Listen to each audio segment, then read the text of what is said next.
Varios senadores cartistas y llanistas especialmente se abstuvieron de votar hoy y es así que salvaron al senador Jorge Oviedo Mato, quien, recordemos, algunos de sus audios salieron a la luz hoy precisamente, en el que se lo escucha hablando, pidiendo dinero a una fiscala. Ricardo Roa, estuviste en la Cámara de Senadores, contanos por favor, adelante. Muy buenas tardes, Cintia. Efectivamente, hay un audio donde se le escucha al senador Jorge Oviedo Mato solicitando una suma de dinero no especificada a la fiscal Casey Jiménez, que había sido trasladada por negarse a favorecer al amigo del hijo del fiscal general del Estado. De hecho, esta situación se trasladó hoy a la Cámara de Senadores, donde había un proyecto, un pedido de suspensión para él. Escuchemos el audio primeramente para tratar de entender qué fue lo que pasaba hoy en la Cámara de Senadores. Casey, amanecí mañana en el banco, Casey. Yo te voy a solucionar ese Danina y pues apuesti. Por su parte, el senador del UNAC negaba estas acusaciones y decía él que primeramente decía que no era su voz, luego tuvo que admitir que sí era efectivamente él, pero él negaba de que estaba solicitando un dinero para poder favorecer o para poder ayudar a esta fiscal. Él decía incluso que está dispuesto a someterse a la prueba del polígrafo para demostrar su inocencia.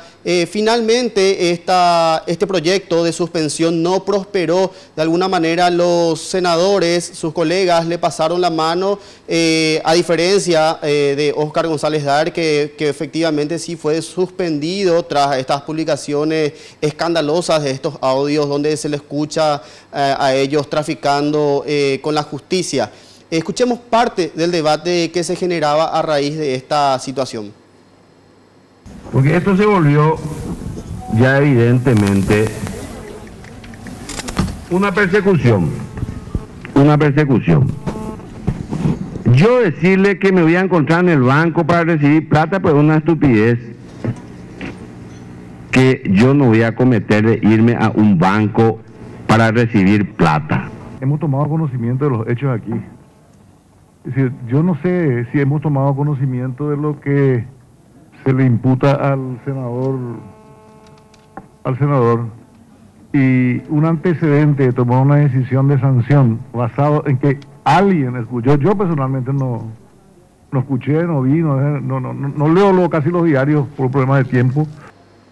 Los senadores aprobaron hoy un pedido de resolución que insta al Poder Ejecutivo a cesar en sus funciones al presidente del Banco Central del Paraguay, Carlos Fernández Valdovinos. Recordemos que se viralizó una foto donde se lo ve a él junto al expresidenciable Santiago Peña, participando de alguna manera de lo que fue estas votaciones en las internas de la ANR. Según la Carta Orgánica del BCP en su artículo 17, prohíbe al presidente del BCP participar de actividades partidarias. Escuchemos parte de este debate que se generaba hoy en la Cámara de Senadores a raíz de esta situación.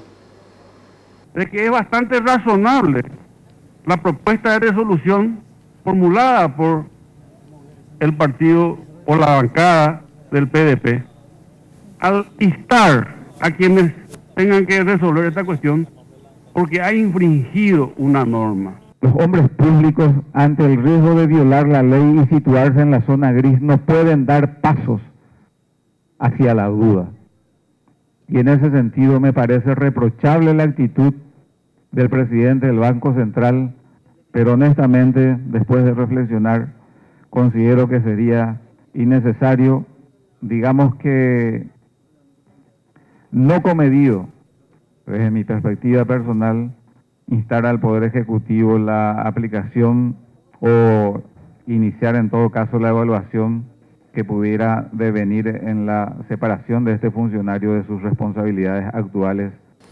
Sin embargo, el titular del BCP negó estas acusaciones, dijo que solamente fue a saludar a un amigo que en ese momento se encontraba abandonado. Incluso dijo de que lo hizo luego de que cierren las votaciones. Este pedido de resolución fue enviado ahora al Poder Ejecutivo, que tiene la decisión de aprobar o no, o destituir o no al presidente del BCP, recordando que esta decisión de la Cámara de Senadores no es vinculante, Cintia. Volvemos contigo. Bueno, muchísimas gracias Ricardo Roa por este resumen de lo que ocurrió hoy en la Cámara de Senadores. Y volviendo al caso Jorge Oviedo Mato, ya recordemos que él renunció al jurado de enjuiciamiento de magistrados tras la filtración de esos audios y en su reemplazo va a asumir Miguel Abdón Saguier, el senador liberal.